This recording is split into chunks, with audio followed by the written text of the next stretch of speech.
네, 여러분 안녕하십니까. 뉴스 시작하겠습니다. 오늘 저희가 오늘부터 좀 새롭게 시작을 하는데요. 먼저 출연 오늘 함께 하실 네 분 먼저 좀 소개해드리도록 하겠습니다. 김성환 시사평론가, 김광삼 변호사, 김병민 경희대 교수, 김주영 리얼미터 이사 나오셨습니다. 어서 오십시오. 예. 지금 이 시각 화제가 되고 있는 5개 주제를 선정해서 심도 깊게 전해드릴 예정입니다. 먼저요, 오늘 저희가 선정한 5개 주제. 어제 정치 쪽에서 좀 상당한 기사들이 많이 나왔는데 반환점을 둔 문재인 정부서부터요, 지금 보수 통합 얘기까지 정치권 이야기가 많이 준비되어 있습니다. 첫 번째 이슈는 문재인 대통령과 청와대 얘기인데 어제 정당 대표, 5당 대표와 저녁에 만찬을 가졌었죠. 분위기가 좋았다가 좀 험악해졌다가 했다고 하는데 일단 좀 영상부터 확인하도록 하겠습니다.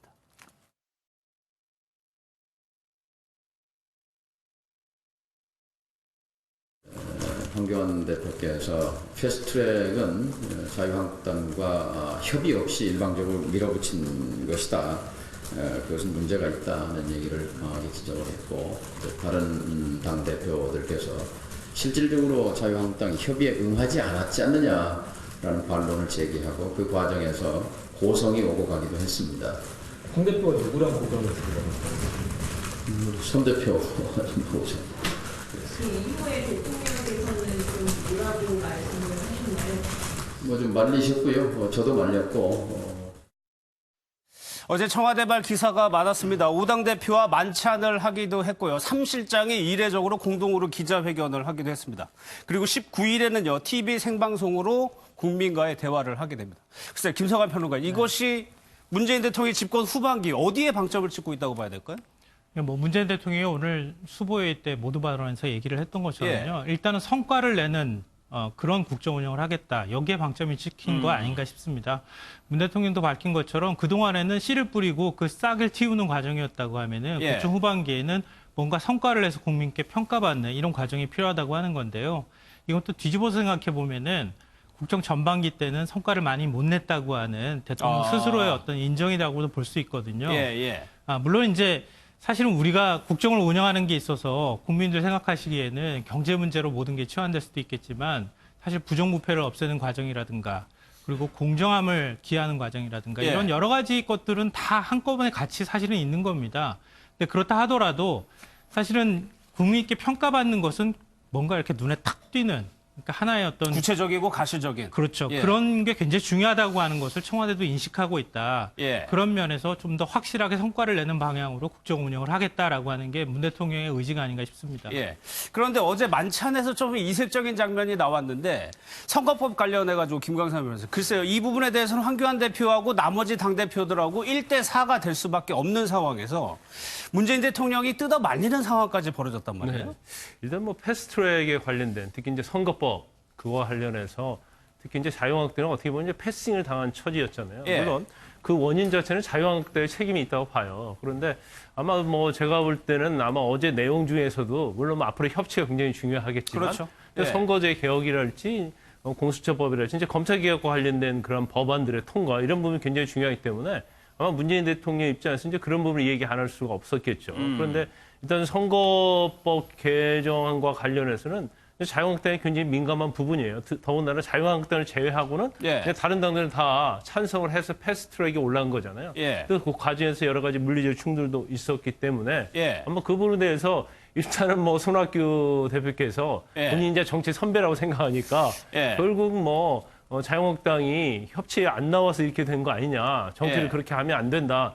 이런 취지로 얘기를 하니까 이제 거기서 그렇게 하면 안 된다는 게 뭐냐. 여기에 대해서 아마 반론을 좀 제기해서 고성에 오가면서 문재인 대통령께서 말렸다고 그럽니다. 그런데 저는 저런 거 자체가 사실은 저렇게 만나는 데 의미가 있다고 봐요. 예를 들어서 선거법 개정과 관련해서 서로 평행선을 달리고 있잖아요. 그런데 고성에 오가긴 했지만 결과적으로 저런 과정을 통해서 협치할 수 있는 기회가 되기 때문에 오히려 저기에서 모든 걸 예스를 하고 문재인 대통령 수긍하고 서로 조용조용 얘기하고 끝났다고 한다면 저거 사실은 만찬 회동 자체가 큰 의미가 없다. 그렇지만 저런 것들에 대해서는 굉장히 긍정적으로 봐야 한다. 저는 그렇게 봅니다. 협치라는 게 좋은 맛만 오갈 수 없고 고성이 오갈 수도 있는 겁니다. 그러네요. 손학규 대표가 정치 그렇게 하는 게 아니다라는 식의 얘기가 황교안 대표를 조금 화나게 한 것 같은데 오늘 반응 좀 한번 보도록 하겠습니다.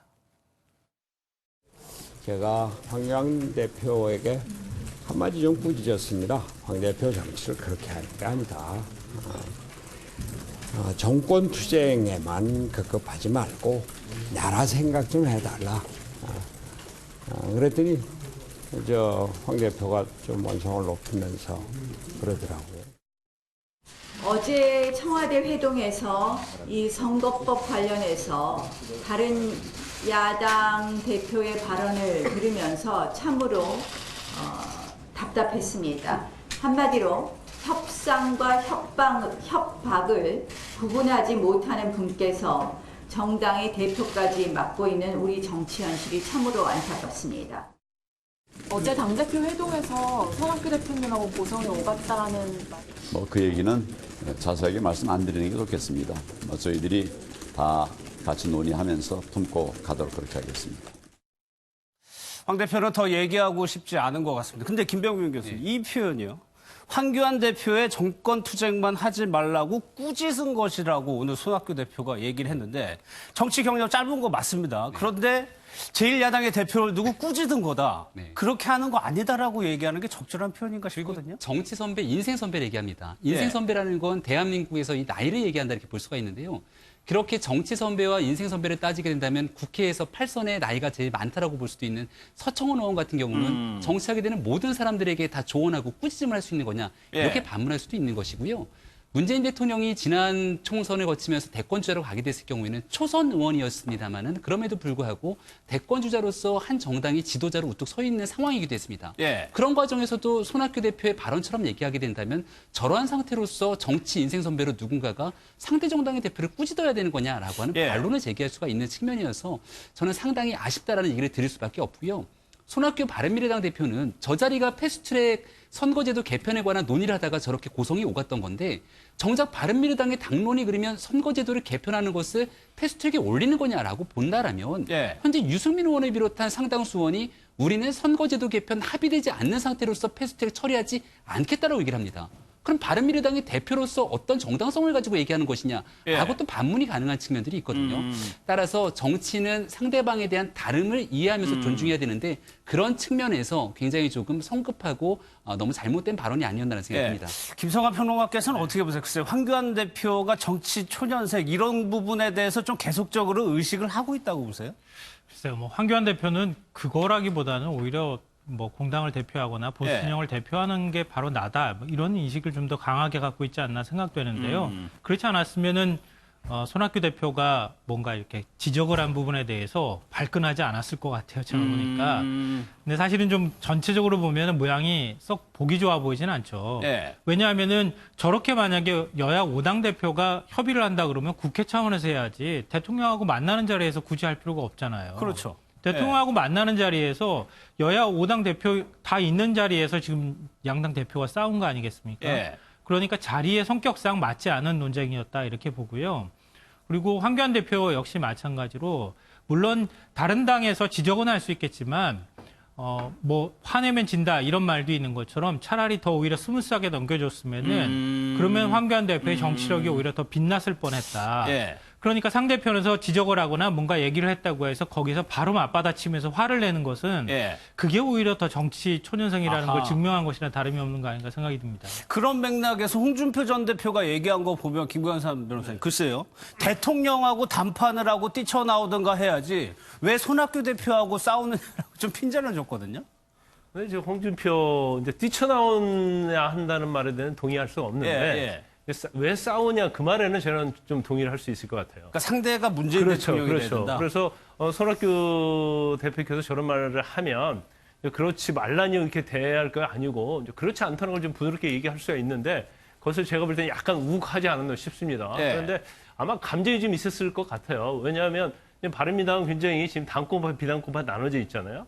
그런데 사실 당권파인데 남아있는 이제 잔존하는 의원들이 별로 안 되는데 또 비당권파하고는 지금 같이 보수 통합하려고 하는 거잖아요. 그렇죠. 그렇게 보면 본인의 입장에서 아무리 정치적으로 선배할지라도 당의 어떤 세력에 있어서는 본인이 제1야당의 대표인데도 노골적으로 본인 입장에서는 나를 무시하고 있다 그런 생각이 들다 보니까 그렇게 우욱했을 가능성이 크다고 보는데 정치를 하려면 이제 그런 걸 많이 인내할 줄 알아야 하고 오히려 한 수 위에서 거기에 대응할 줄 알아야 하는데 이제까지는 뭐 그렇게 정치적 어떠한 이력이 길지 않다 보니까 예. 본인의 좀 감정을 좀 누그러뜨리지 못한 것이 아닌가 저는 예. 그런 생각이 듭니다. 알겠습니다. 박지원 의원도 왜 청와대에서 두 사람이 싸우느냐 이렇게 얘기를 했는데 지지율 한번 볼게요. 김주영 에서 지금 여러 언론기관, 언론사라든가 저런 조사기관에서 집권 전반기 뭐 평가들을 하고 있는데 저희는 일단 주 단위를 보고 있는 상황에서 일단은 지금 떨어진 상황입니다. 네, 맞습니다. 문재인 대통령 임기 전반기 마지막 주, 그러니까 11월 1주차 주간 집계가요.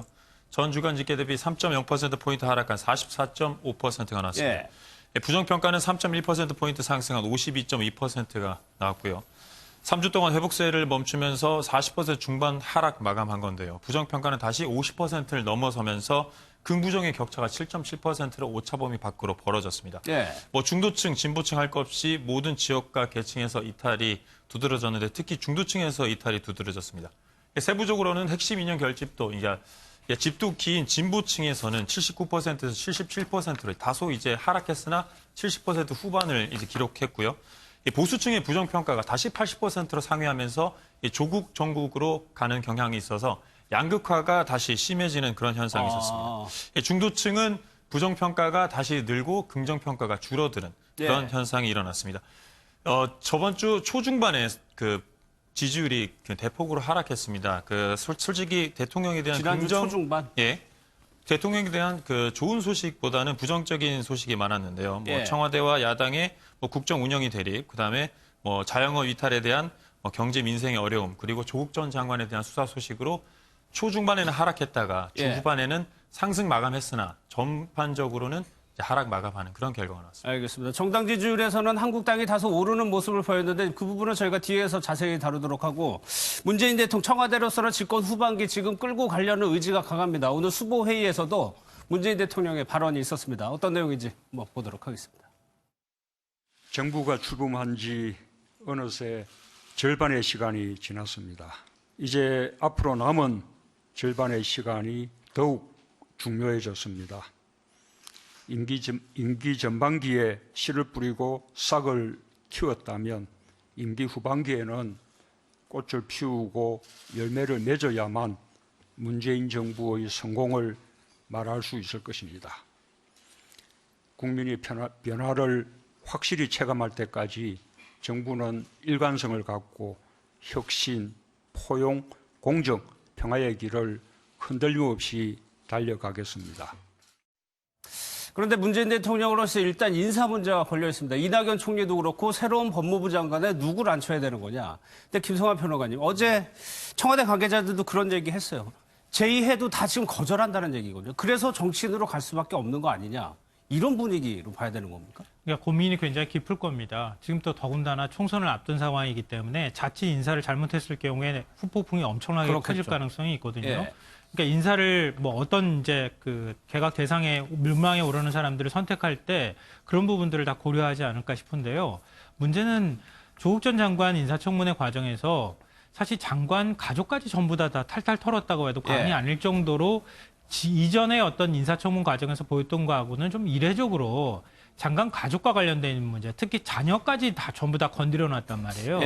그러면은 다음번에 인사검증을 할 때 만약에 물망에 오른 사람 입장에서 볼 때는 내 자녀 문제까지 다 백일화에 드러날 경우에 이걸 어떻게 하면 좋겠느냐 이런 고민을 안 할 수가 없는 거죠. 그러니까 제안이 들어온다 하더라도 저는 안 하겠습니다라고 고개를 절레절레 흔드는 그런 일들이 벌어지지 않을까 생각이 되고요.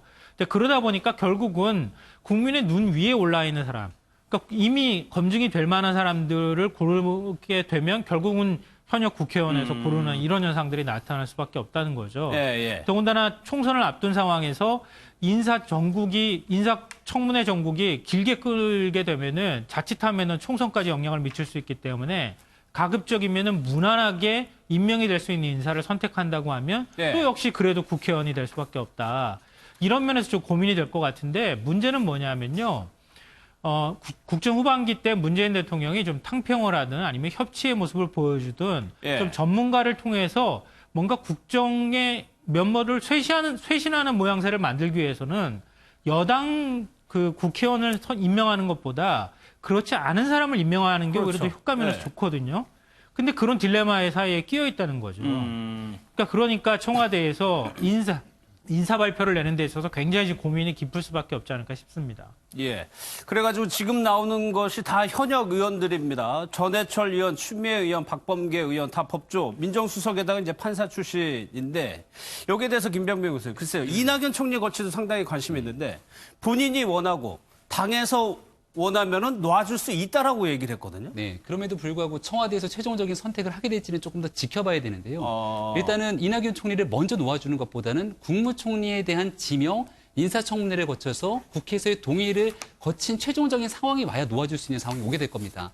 우리가 과거 정홍원 국무총리 기억할 겁니다. 네. 본인은 그만두고 나가고 싶어도 계속 총리에 대해서 후임자의 인선에서 낙마를 거듭하게 되니까 영원한 총리 정홍원 뭐 이런 패러디물이 돌아다니기도 했거든요. 그러니까 결과적으로 국회에서의 인사청문 보고서가 국무총리는 국회 동의를 필요하기 때문에 아무리 현역 의원이라 할지라도 지금 있게 되는 야당에서 벼르고 있는 그런 인사청문회의 수위는 굉장히 높을 것이거든요. 그러니까 이낙연 총리는 지금이라도 당장 나가서 선거에서 무언가 역할하고 싶은 정치적인 의지가 있겠습니다마는 문재인 정부가 후임 총리 인선과 청문회가 맞물려 돌아가고 있는 상황들과 함께 고심해야 되기 때문에 스스로의 거취를 결정하지 못하게 되는 그런 어려운 상황에 놓여져 있는 것도 현실인 것 같습니다. 알겠습니다.